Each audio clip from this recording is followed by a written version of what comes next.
그 이춘재 위원님이 조국 사태를 이제 또 취재도 하고 추윤 갈등 이른바 추미애 윤석열 갈등도 취재를 하셨었는데 조국 사태 원인은 어디에 있다고 보시나요? 그래서 이 원인을 어디냐고 한다면 참 그거는 뭐라고 얘기해야 되나요? 이게 원인은 그 당시에 하여튼 그 사태를 취재하면서 기자들도 아마 대부분 그런 생각을 했을 텐데 이게 뭐 조국 장관의 뭐 도덕성 뭐 이런 여부를 일단 떠나서 이 수사 자체는 매우 하여튼간 정치적인 수사였다 이런 얘기들은 그거는 이구동성으로 명백하다고 봅니다. 뭐 어떻게 보면은 그 입시 관련 이른바 그 스펙 입시에 썼던 그 스펙 문제 이런 문제 가지고 시작된 수사였는데 이거를 마치 대형 그 권력형 비리 무슨 뭐 그죠 정치자금 수사라든가 이런 것처럼 대규모 특수부 인력을 투입해서 압수수색 횟수도 뭐 하여튼 엄청났죠.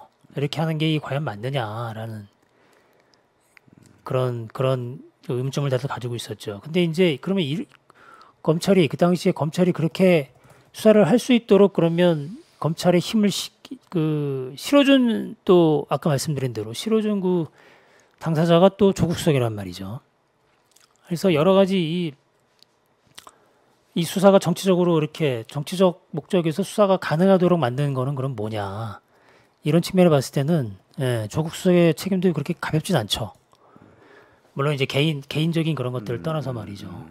그래서 이 조국 사태는 정말 한번 제대로 한번 나중에 사법 이제 아직 이제 대법원 판결 다 남았지 않습니까, 그죠? 끝나고 나서 한번 이것도 제대로 한번 좀 봐야 되지 않나. 평가를 어떻게 할 것인지. 조국 사태는 그러니까 조국 일가족을 상대로 한 수사는 이제 정치적 수사라고 하는 게 거의 사실은 상당히 명확한 것 같고요. 그러면 왜 그 당시에 이제 그러면 왜 조국을 겨냥했나라고 하는 문제가 생기는데 그렇죠. 검찰이 정치적으로 그러면은 이제 그때 당시에 정설은 대체적인 의견들은 그 검찰 개혁에 저항하기 위해서 그러니까는 조국 장관이 어차피 이제 법무부 장관으로 와서 검찰을 개혁을 진행을 할 텐데 거기에 저항하기 위해서 윤석열과 그 윤석열의 사단 검사들이 조국을 죽였다. 이제 이런 게 정설이었단 말이죠. 그렇죠. 저항 측면이 있고 또 하나 측면은 이건 좀 이제 제가 이제 취재를 하다 보고 느낀 거였는데 검찰 입장에서는 이런 시각이 있었던 것 같아요. 그러니까 지금 그 적폐청산 수사에서 우리가 이렇게 진짜 적폐청산이라는 국정과제를 이행하는 그런 측면에서 봤을 때 검찰만큼 그 과제를 제대로 이행한 기관이 있느냐 부처가 그야말로 적폐 수사를 통해서 여러 가지 적폐청산 이런 것들을 잘 해나가고 있었는데 갑자기 지금 이 이른바 토사구팽 비슷한 거죠. 갑자기 지금 우리가 이 수사를 하는 과정에서 지금 살아있는 정권에 대해서 뭔가 지금 할 것처럼 보이니까 뭐 울산 그 사건도 있었고 그죠? 이런 부분에 대해서 보이기 시작하니까 이제 와서 검찰권을 이렇게 축소하려고 하느냐? 이용할 때는 언제고 이런 토사구팽의 그런 관점이 강하게 있었던 것 같아요. 그 당시에 검찰 쪽에서 나온 얘기는 뭐냐면 이런 얘기를 해요. 그러니까 지금 부동산 정책이다 뭐다 해서 다 다른 부처들 이른바 민주당 문재인 정권이 하고 있는 여러 가지 것들 다 죽쓰고 있는데 지금 검찰만 지금 성과를 거두고 있는 거 아니냐. 그러면 이 정권의 지분은 그럼 우리한테도 있는 건데 우리를 개혁의 대상으로 삼아서 이렇게 검찰 개혁을 한다고 이렇게 이런 것들 하는 게 맞느냐라는 또 그런 그렇죠. 그런 거를 버젓이 얘기했죠 검사들이. 그래서 그 당시에 언론에 보도된 걸 보면 뭐 윤석열 당시 검찰총장이 조국 장관에 대해서 수사하는 거는 이거는 문 대통령에 대한 이 문재인 정권이 성공하기를 바라는 그런 충정에서 한 거지. 그런 얘기가 나왔죠. 나왔었죠. 언론 보도를 통해서. 나왔었어요. 검찰 발로요. 검찰로 나왔었죠. 실제로 그런 얘기를 했으니까 기사를 썼겠죠. 그렇게 얘기할 정도로 그 당시 윤석열 사단은 그 문재인 정권에 상당한 지분이 있다고 생각했던 것 같아요. 그러면 그 지분을 갖게 해준 그러면 그 원인이 뭐냐? 예? 이런 부분에 대한 성찰이 좀 필요한 거죠. 네. 민주당도 그렇고. 근데 만약 예를 들어서 조국 민정수석을 법무부 장관으로 임명하지 않고, 그러니까 이제 조국 그 수석의 이제 그 경로라고 하는 게 이제 생각할 수 있는 경로라 민정수석을 계속 하던가, 그다음에 아니면은 이제 민정수석 하다가 학교로 돌아갔거나, 아니면은 뭐 부산 지역이나 이런 선거에 나갔거나, 이제 이런 이제 시나리오를 생각해 보면 예. 법무부 장관 자리가 아니었더라면 과연 이 조국 사태가 있었을까? 뭐 역사의 가정이라는 건 별 의미가 없습니다만 그 당시에 제가 들었던 얘기는 원래 법무부 장관의 그 민정수석 하다가 법무부 장관 간다는 그 시점에 여러 주변 사람들한테 의견을 좀 구했대요. 네. 그러니까 자문을 좀 구했겠죠. 그때 일단 역대 그 민정수석이 바로 법무부 장관 가는 거는 이게 안 좋잖아요. 그러니까 이게 뭐라 그러죠? 그 당시에 그 전에도 사례도 있었고, 예. 그랬을 때 엄청나게 민주당이 반대를 했었거든요. 그렇죠. 그 당시에. 예, 맞습니다. 어떻게 대통령 참모가 바로 법무부 장관 가면 검찰 수사를 그러면 그 영향을 미칠 수 있는데 그건 안 된다. 이제 예. 이런 측면에서 사실은 가면 안 됐는 거였고 네, 원래는 네. 워낙 적임자라고 아무리 얘기하지만 그렇게 해서는 안 되는 거였고 본인도 사실 안 가려고 했습니다. 네, 사실. 그런 거죠. 예. 근데 이제 만약에 그렇다면 정말 정치를 할 그럴 생각이 있었다면 차라리 그 아까 말씀하신 대로 예. 부산이나 이런 지역구를 나가서 제대로 정치인으로 커라. 저는 오히려 그게 예. 좀 더 낫지 않았을까라는 그런 생각도 조언들을 많이 해봤습니다. 했다고 그러더라고요. 제가 만난 사람들은. 예. 근데 그걸 따랐으면 좋지 않았나 싶었는데 그 당시에 문재인 대통령의 생각은 달랐던 것 같죠. 그렇죠. 예. 예. 예. 어차피 뭐 조국 윤석열 콤비로 검찰 개혁을 완성하겠다라고 하는 생각이 그때, 분명히 있었던 것 그때 같긴 해요.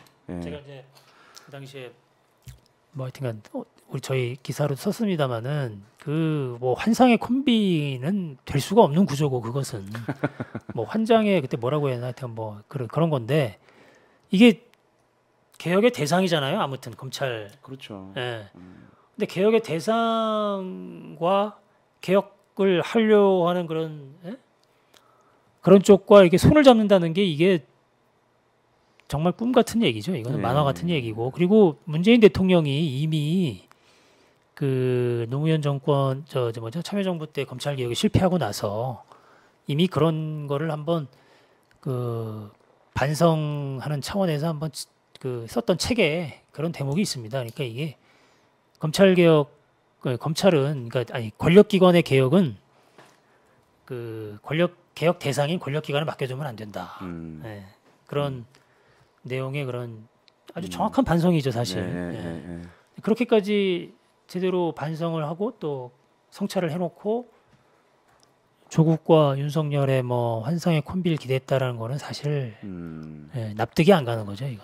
근데 조국 사태에도 불구하고 그 임명권자인 문재인 대통령이 끝까지 윤석열 검찰총장을 면직 해임하지 못한 이유는 뭐라고 보세요? 아까 이제 말씀드렸듯이 그 정치적 결단이나 이런 측면들을 용기가 없어서 못한 거 아닌가 이런 생각이 들어요. 왜냐하면 그것이 이제 아까 말씀드렸듯이 여러 가지 징계를 추진하는 과정에서 법원의 제동이 걸리니까.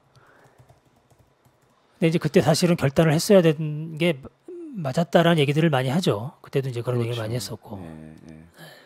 그러니까는 사실은 그 마찬가지로 추윤 갈등 때도 그러면 국민들이 너무 피로도가 높으니 두 사람을 다 본인이 임면권자지 않습니까? 그러니까 임명도 하지만 면직도 할 수 있는 권한을 합법적 권한을 가지고 있는 거. 합법적 대통령 합법적 권한입니다. 그렇죠. 그러면 두 사람 다 각자는 아쉬울 수 있지만 두 사람 다 그냥 본인의 그 합법적 권한을 이용해서 면직을 하면 해임을 하면 근데 어느 정도 그 국민 분열의 상태가 조금 더 수습되는 거 아니냐 이런 의견들이 꽤 있었거든요. 그렇죠. 예. 그 대목은 아마 지금 저 문재인 대통령도 좀 아쉽게 생각하지 않을까 저는 개인적으로 생각하는데. 예. 근데 그때 이제 보면은 그 임기를 어떤 식으로든 임기를 마치게 하는 게 중요하다. 그래야 그 야당의 대선 후보로 내가 지금 이 여당의 검찰총장으로서 임기를 마쳤는데 그런 사람이 야당의 대통령 후보가 되기도 어려울 뿐더러 정치적으로 그거는 맞지 않는 거 아니냐 이제 이런 논리가 있어서 어떤 식으로든 임기를 마치도록 해야 된다라는 그런 의견도 있었죠. 청와대 내에서. 근데 이제 지금 돌이켜 보면 그 결정이 과연 옳았느냐 이런 부분은 좀 아쉬움이 남을 거예요. 네, 좀 어쨌든 보니까. 뭐 문재인 대통령은 뭐 윤석열 검찰총장의 임기까지 보장해 주려고 했지만 예. 결국은 예. 문 대통령 등에 칼을 꽂은 셈이 됐네요. 예. 그 검찰 정권의 탄생 마지막 페이지 마지막 문장은 이렇습니다. 검찰 정권은 검찰 개혁의 실패가 낳은 부산물이다. 정치 경험과 국정에 대한 비전, 국가 경영에 대한 철학이 전혀 없는 검찰 내 사조직 집단이 개혁의 대우가 흐트러진 틈을 타 정치적 헤게모니를 장악하는 데 성공했다. 이들의 정권 장악 시나리오를 현실로 불러낸 것은 검찰 개혁을 외치면서도 검찰의 달콤한 유혹과 단절하지 못한 입진보였다. 참 아픈 대목이 아닐 수가 없습니다. 촛불이 대통령 권력도 만들어주고 국회 권력도 만들어줬지만 정권은 문재인 정부 검찰총장에게 넘어갔습니다. 문재인 대통령과 더불어민주당의 역사적 책임이 무거울 수밖에 없는 이유라고 저는 생각을 하고 있습니다. 오늘은 여기까지 하겠습니다. 고맙습니다. 이춘재 기자님 나와주셔서 고맙습니다. 네, 예. 감사합니다.